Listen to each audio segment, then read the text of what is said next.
Hello, everybody, and welcome to Taking Control, the ADHD podcast on rashpixel.fm. I'm Pete Wright, and right over there is Nikki Kinzer. Hello, everyone. Hello, Pete Wright. Hello, Nikki Kinzer. How are you?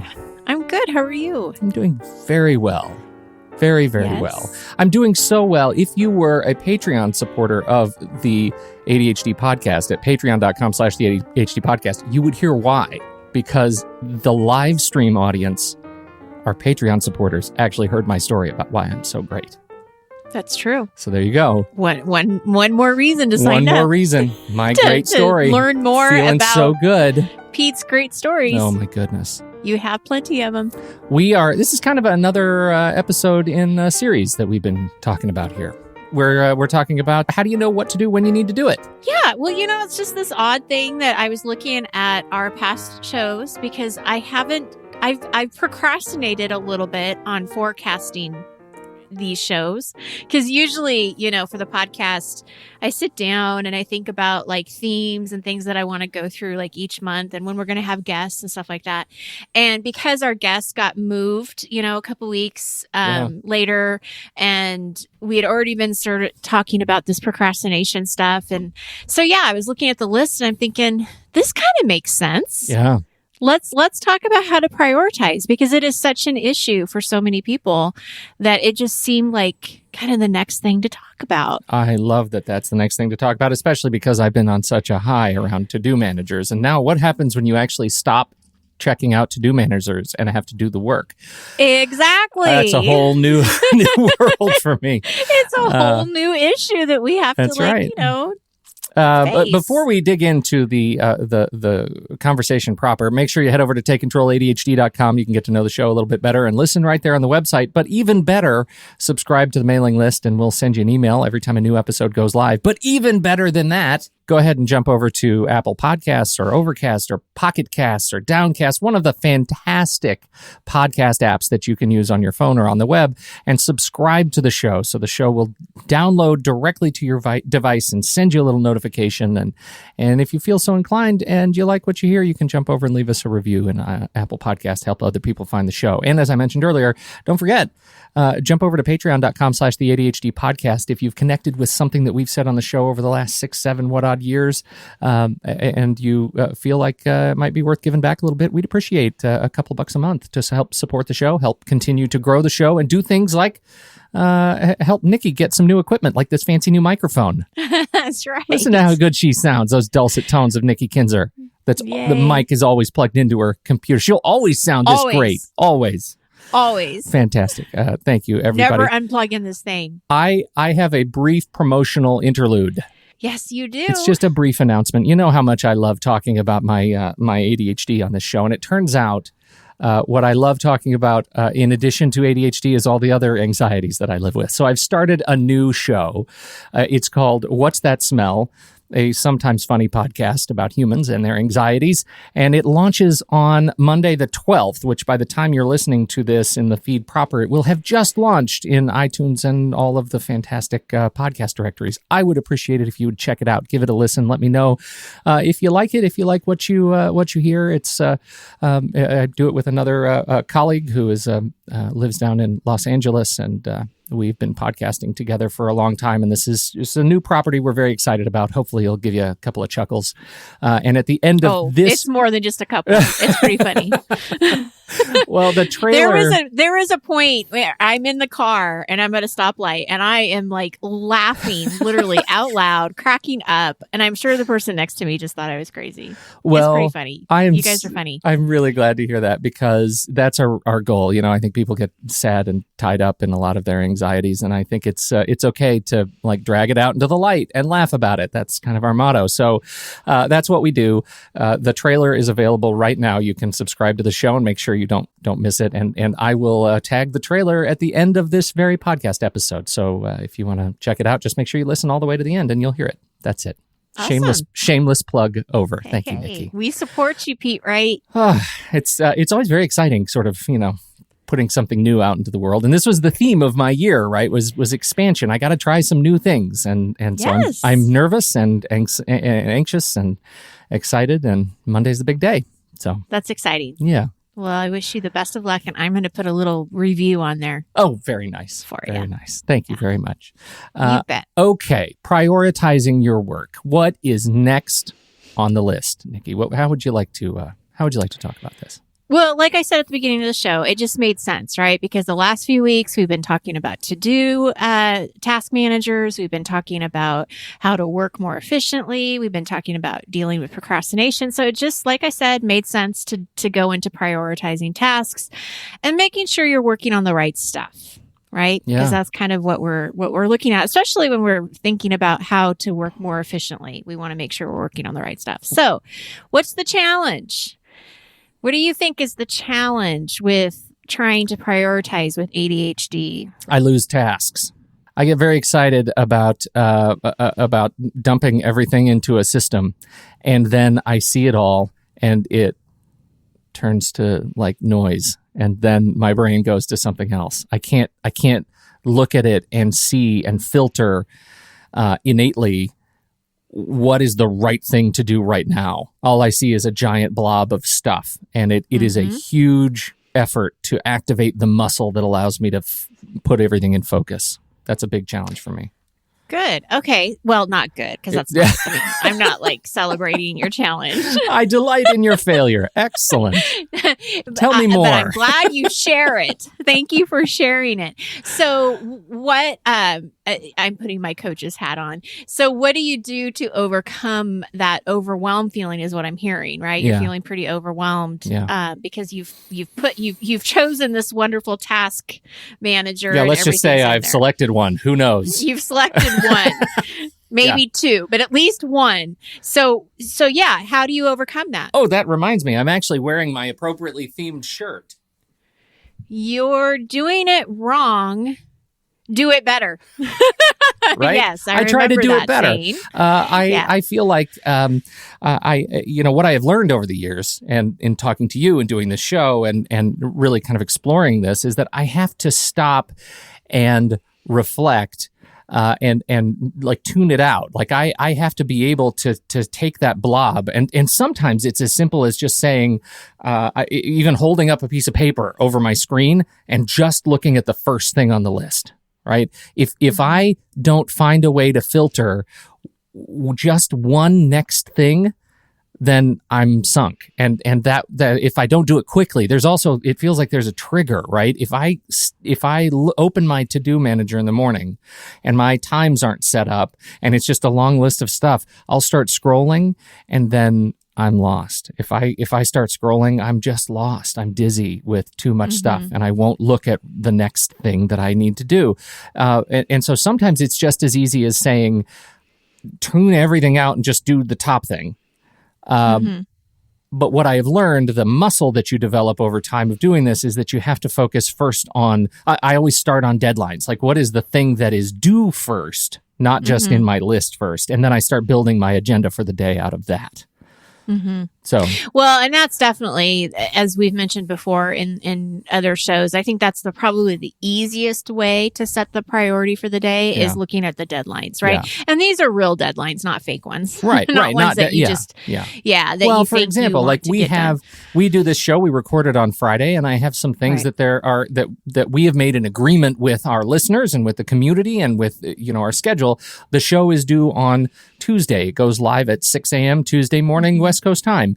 There are, and it has for so long, that's a real deadline. It's a deadline you expect. It's a deadline listeners expect. I have to make that deadline, and that defines the list of 20 or so tasks that begin at 10 a.m. on Friday morning and end at 6 a.m. on Tuesday morning. So I can anchor work around that list of tasks. It's a fixed deadline, and I can sort of fit. Those are the big rocks, to use the Covey parlance, and I can fill in, little rocks around that. Does that make sense? Am I just blurting out words? Now, quick question, because you bring up something that I didn't have in my outline, and that is the overwhelm of looking at your list. But I know from us looking at your list in past shows, you do have things categorized. It's not, it isn't a long list of stuff. So that I'm guessing that has to help you kind of or does it not? I don't know. You know what I mean? Like, does it help you to see it in categories, or does it still feel like it's one big list, even though it's categorized? What I walked in through this morning is I opened Todoist because that's where I've landed right now. And I have this list of, at the very top, I have my inbox, and then I have today. And today has maybe 30 tasks on it.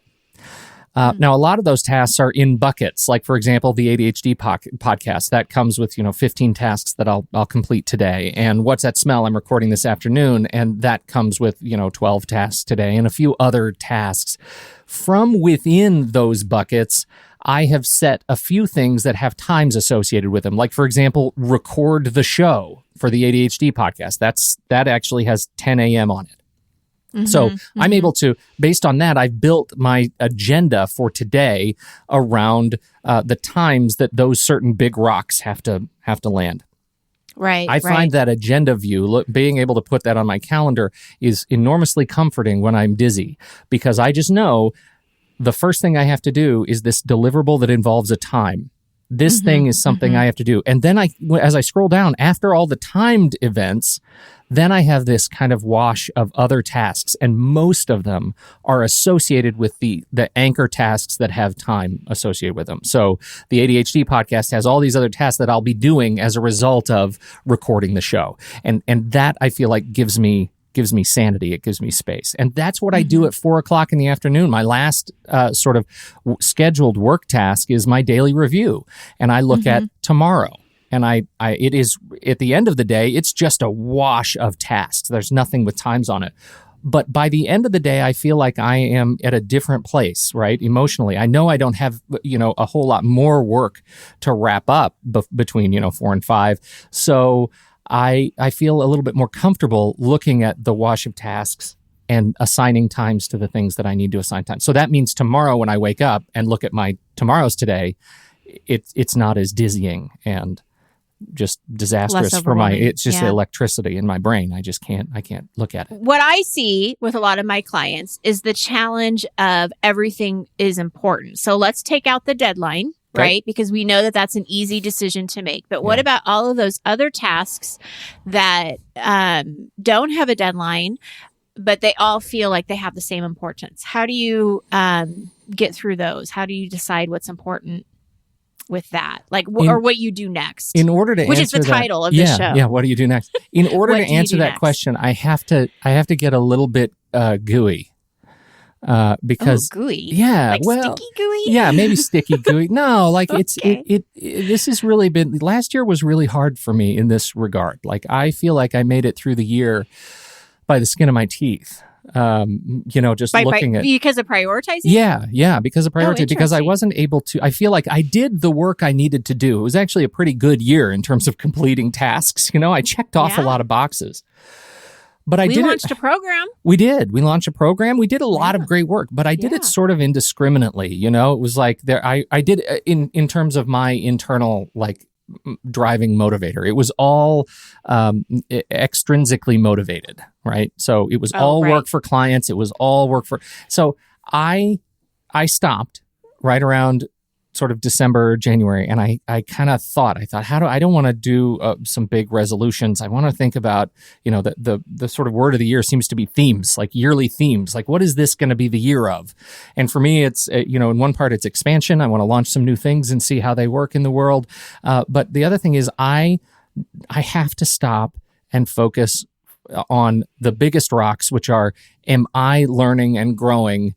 What are the things that I'm doing every day in some small way to grow and learn something new and change something about myself that will contribute to moving me forward? Like, I'm working on this book. Am I writing a little bit every day? Am I doing? So I start now looking at my task list in the morning and thinking, I need to have one thing.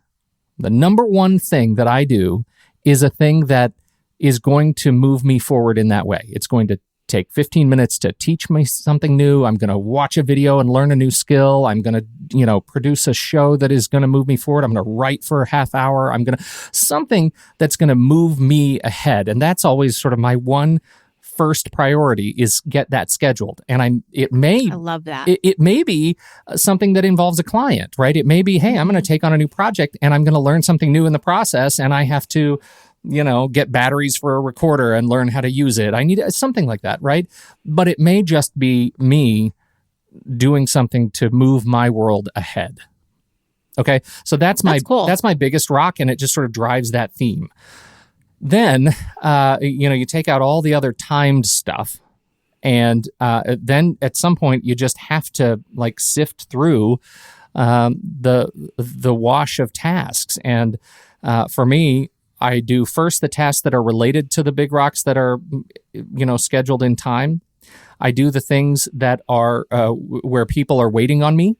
If there is because everything goes into my task list. So even reply to Nikki about such and such a thing when you send me an email, that's in my task list. If I see that you're waiting on me for something, that task has come up, that's the next thing in the list that I'll schedule time to do is reply to those emails. And then it's schedule the ongoing work. And by then, which is really nice, by that point, usually just about everything's kind of scheduled. And so it's pretty easy to look at through the last few tasks and say, okay, that's manageable. I can schedule those. And maybe I don't schedule them even for today. Maybe they came up as a thing that I need to be aware of today, but ultimately I can put them in a time slot for tomorrow or the next day. But I actually have been able to reflect because I've sifted through the big rocks and I have that handled. I don't know. Again, make any sense? It makes a lot of sense because, so in review, just to sort of reflect back to what you're saying, so I'm clear and the listeners are clear, it's that, first of all, kind of getting a hold of that overwhelm that you're feeling with your list. So figuring out how to kind of swift through that on the way that you organize it and look at it and going through those deadlines and making sure that those things get prioritized. But then you're also saying that the biggest priority is doing something for yourself, which is huge. Yeah. And making sure that gets scheduled, and then everything sort of falls into place after that too, because you're swifting. Is that the word you used? Sifting. Yeah. Sifting. Swifting. It is. Taylor It's like Swift. a filter. It's like every pass, and I think this is a thing that let's just say this is a thing that I have that is a hard one. Is that when I get overwhelmed, it's usually because I stop after that first pass, right? I look at the whole list and I get distracted because it's overwhelming. And I think being able to take those things, and just chip away at it and put them in time slots, that's a filtering pass. And every time you look at it, you get through about the third time and there aren't very many tasks that you have left on your today list to actually schedule and do the work on. It makes it much easier to prioritize. So my first task in the morning, and I actually have these as repeating tasks every day, even weekends, do my morning review at 8 in the morning and do my daily review at 4 in the afternoon, or I will forget to do them. And they take 15 minutes. And that is incredibly valuable time in order to keep that muscle developing. If I stop doing that, if I fall out of that habit, then I get overwhelmed and I can't figure out what to do next. If I do that every day diligently, I'll always know the next thing I need to do. Well, and I think that when you're doing it every day too, then it makes the prioritizing easier because you're on top of it. You're not necessarily feeling like you're behind or you don't know where to go next or you don't know what the next thing is, because you really are staying on top of it. You really you're touching it every single day. So you're seeing it, which I think makes a difference. And I think, I think part of overwhelm, and this is one of the complaints that I hear is that, for folks who haven't embraced a system like a task manager or work management system, is that it's just too overwhelming to see all those tasks in one place. And I think that lack of commitment is actually self-defeating. I think part of what is required, and I'll speak for myself, for my brain is to be at my best and to review it every day on a schedule. And when I do that, then I get to stay on top of it and I feel a greater sense of confidence and relief. It's when I don't. It's when I fall on the excuse of, it's just too much to even approach. I don't know where I would even start, so I won't do anything. I'll just do what's right in front of me because that's what I can see.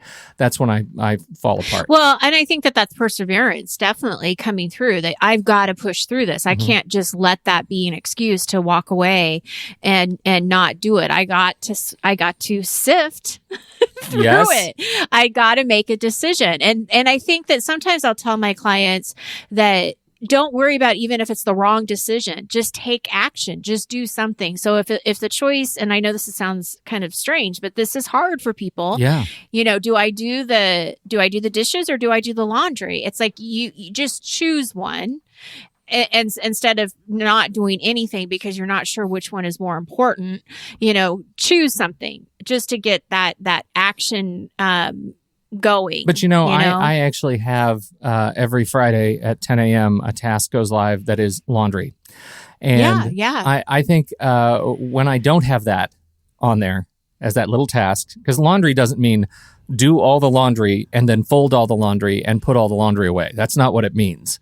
Mm-hmm. What it means over the years is that I start at 10 o'clock, and when I'm not doing a podcast, in fact, this morning I started at 8. I put a load of laundry in, and it took about 35 seconds. Mm-hmm. And then the wash ran. And then I had some breakfast, and then I unloaded the dishwasher, and then it was time for me to put the laundry in the dryer. And I did that because it's binging, right? The binging happened. And so those little alerts and things keep me kind of moving forward. I think the overwhelm comes when you have a big task and you haven't figured out or habituated how to break it down into its smaller pieces. Doing the laundry doesn't mean all the laundry at once. You don't have to sit and wait for it, because that seems overwhelming. You start it. Just kick the ball a little bit. And I have to say, I really like when you were talking about that big rock of how do I move myself forward? How do I, grow myself? You said maybe it's just 15 minutes at the beginning of the day. So I think that that's huge is definitely breaking it down and figuring out what the smallest thing is that you can do so that you, again, just take that action and get that momentum going. I think is a big deal. Couple things that I want to add that are just more, there are more strategies for people to consider when they're going through their lists. There is a very common way of thinking for ADHD, which is now or later, right? It's either important right now or it can wait. And this actually can be used to your advantage when you are going through that list and trying to sift. I love that. I'm just going to say that over and over again. It's all yours. When you're trying to sift through your list, that's a really great way to eliminate some of the things that don't need to be done now. Because if you can start kind of getting that out of or out of your vision, so it's not noise anymore, it's gone, it's just away, and now you're looking at the things that are now, something to think about. How can you use this now or later kind of into your advantage and be able to at least get closer to some of those decisions being So I have a little game I just want to add, and this is after my daily review. So the daily review is always the last task that I have on my list where I go through and plan for tomorrow.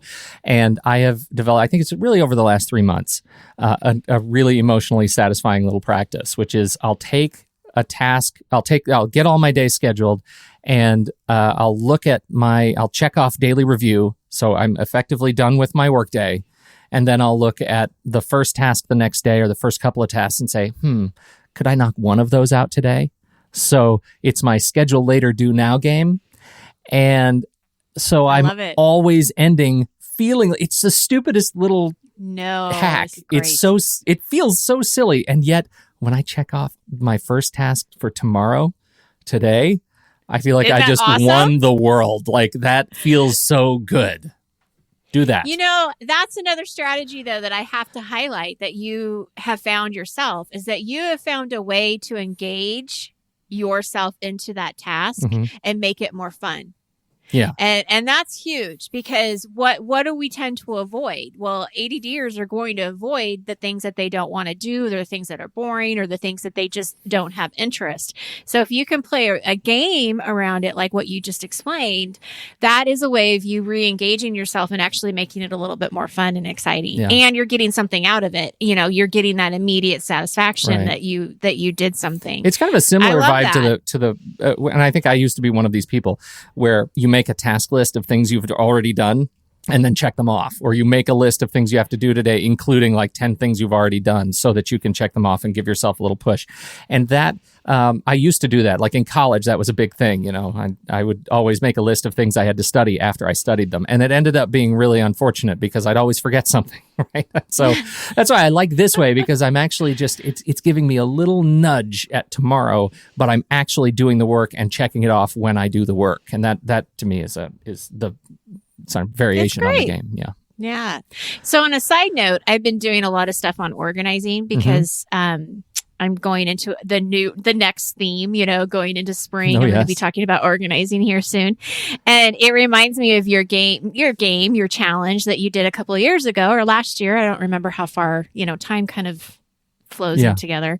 But when you did the one item a day and then kind of built yourself up of decluttering. Oh, we need to do that again. I'll tell you what. Oof. Well, I taught, we do too. And it's like, it's making it fun. It's making a game. Like how much can you get rid of in an hour, or how much can you get rid of in 30 minutes and just making it more fun and engaging. And I don't know. I think that stuff matters. It just makes the project more fun. That's right. Not so painful. Spoonful of sugar, people. Spoonful of sugar. The other thing I want to emphasize is you did talk about impact. You did mention that, who's waiting on me on something. And I definitely think that's something to look at when you're prioritizing because not only the impact of others, but of course, family and bosses and the consequence. I mean, what is this going to cost you if you don't get it done or you wait until the last minute? And this is a conversation I've had a lot because we've talked about procrastination last week. There were some things that came up in some coaching clients and some like a Facebook Live that I did last week about procrastination. And it's like trying to decide, is the cost painful enough to where, okay, I'm actually going to start sooner next time than what I did. Yeah. And I've been talking to students about that too with, waiting until the last minute to study for a quiz or to do homework. It's like, you have to really figure out, is it worth, because it is going to take time and planning and discipline to start earlier. And if it's not painful enough, it probably isn't going to happen. I mean, let's be realistic, right. It's like, that's why it's an issue. So digging deep and trying to figure out, what behavior, and this is what I said to one of my college students, is what behavior has to change in order for you to get a different result. Because if you keep doing the same thing over and over again, you're not going to get that result. Right. And it's these strategies. They're not easy. They're hard. And you have to pay attention to them, but they can make a difference, and they do make little differences. Each day makes a big difference, right? And that's what I want to encourage people to do. Is this isn't something you have to just all of a sudden, I'm never going to procrastinate, or I'm going to be the expert prioritizer. We're not looking for that. We're just looking for small little changes that are going to make a difference in your life. We just had one of those. And it was around our house. You talk about the impact and the cost. We got this new garage door a couple of weeks ago. That's right. Yeah. I remember that. And part of it was because when the guy came to look at it, he was like, when your door goes up, it's so broken inside that the plywood between the sheets and the bottom panel is about to fall down on your car. Like every time the garage door goes up, there's a danger of that piece falling down on your car. So, I think about that all the time. Like the impact is, garage door is really expensive and it was a pain to have to do that. And I might have had to get a new garage door and have my car undergo significant repairs. So, weigh the cost. That is something I think about all the time. So, one last suggestion. Yeah. Just full of them. Full of them. No more questions for you, though. You're off the hook. Thank goodness. I'm going to take a nap. No, but one more suggestion is to ask for help. Mm-hmm. This can be in all kinds of situations. It can be in a work situation. It could be in a home situation. So if you're really not sure, is your wife going to get really mad at you if you don't do this over this? Ask her, what's most important to her, or what's most important to the family that you get this project done or whatever. Right. And then in the work environment, you don't have to ask for help and say, oh, guess what? I have ADHD and I have a hard time making decisions. You don't have to say that, right? You don't have to do that. But you can certainly ask for clarification and just say, hey, boss man or boss woman, mm-hmm. International Women's Day yesterday. Right. International Boss Lady Day. Yeah, Boss Lady Day. So, you can ask whoever your boss is, just for clarification. Hey, I just want to, make sure that we're on the same wavelength and this is what you're thinking. There's nothing wrong with double checking and just making sure that you're kind of on the same wavelength. No one needs to know why, but it gives you the peace of mind that you need to go forward and not stay stuck. Yeah. We don't want to stay stuck. Right. That's not a good place to be. Not a So good let's place get to out be. of that and ask for support if you need it. I There like you that. go, Pete Wright. I like that. That's perfect. That's what I have I like it. for today. I like it. And next week, assuming we don't have any, nobody's struck by lightning. Guess what we're doing? What? We are answering questions.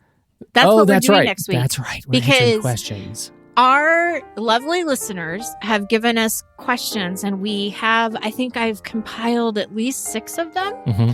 And Well, that's enough for 3 shows. Well, and I actually had to sit and go through them and think, okay, is this really is this a whole show? Yeah. But I think the ones that I've chosen, it might be a little longer show than what we usually have, but I think that we can do it in a timely manner. Okay. Well, I look forward to that.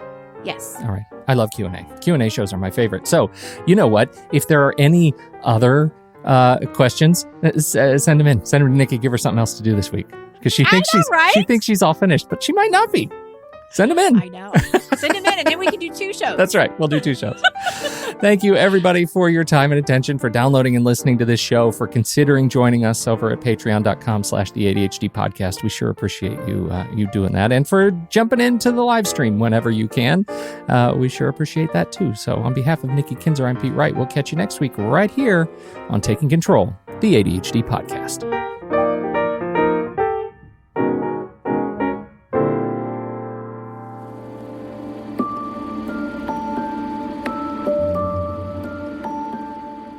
You already know what it is. Even before we bring it up, it's there. Because it's always there. Always there in the back of your mind. It's that one thing. That one thing you always think about. That thing you can't stop thinking about, even if you want to. And you're thinking about it, and it makes you ask. It makes you ask the same question. And that question is?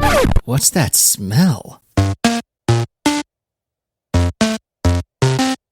Welcome to What's That Smell, a sometimes funny podcast about humans and their anxieties. And no, What's That Smell won't always be about smells and the questions they bring up. Thank God for that. Instead, each week we will be discussing the issues that question revolves around. Those small anxieties we each have in our everyday lives. They're worth talking about because what might seem trivial but distressing to each of us individually might actually be shared by a lot of us together. Preach! I'm Pete Wright. And I'm Tommy Metz III. While we've been close friends since college in Boulder, Colorado, Go Buffs! we are 2 very different people. For instance, I live in Portland with my wife and 2 kids. They are the loves of my life and teach me new things every day. And I live in Los Angeles with my rescue dog, Foster. He tripped over a shoe this morning. Through all of our differences, we've realized that we both share something. That we each have little anxieties in our lives. Ones we keep secret and think only apply to us and us only. And that's where these little anxieties take root and thrive in the darkness, like crafty raccoons, or as I call them, rackraftoons. Ooh, I hate those sneaky rackraftoons. Sneakkraftoons! But now it's time to change all that. Every week, Tommy and I will each share one of our deepest, darkest anxieties with each other. We'll drag them out into the light. In doing so, we'll share them, learn about them, and hopefully laugh about them with all of you. Because learning and laughing about anxiety is like a silver bullet cross made of kryptonite. It's nonsensical, but it might help solve the problem at hand. Each week, you'll be hearing things like...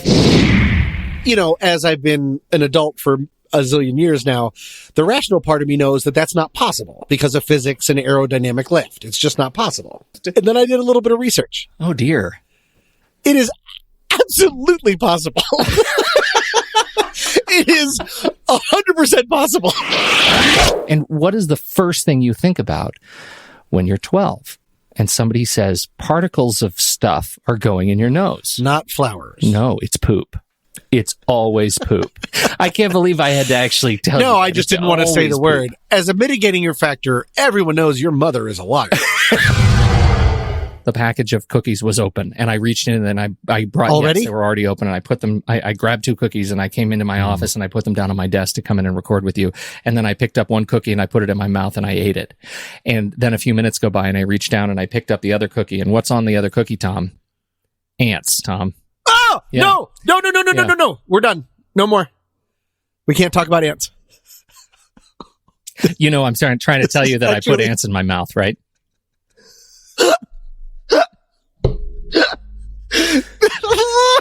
Don't.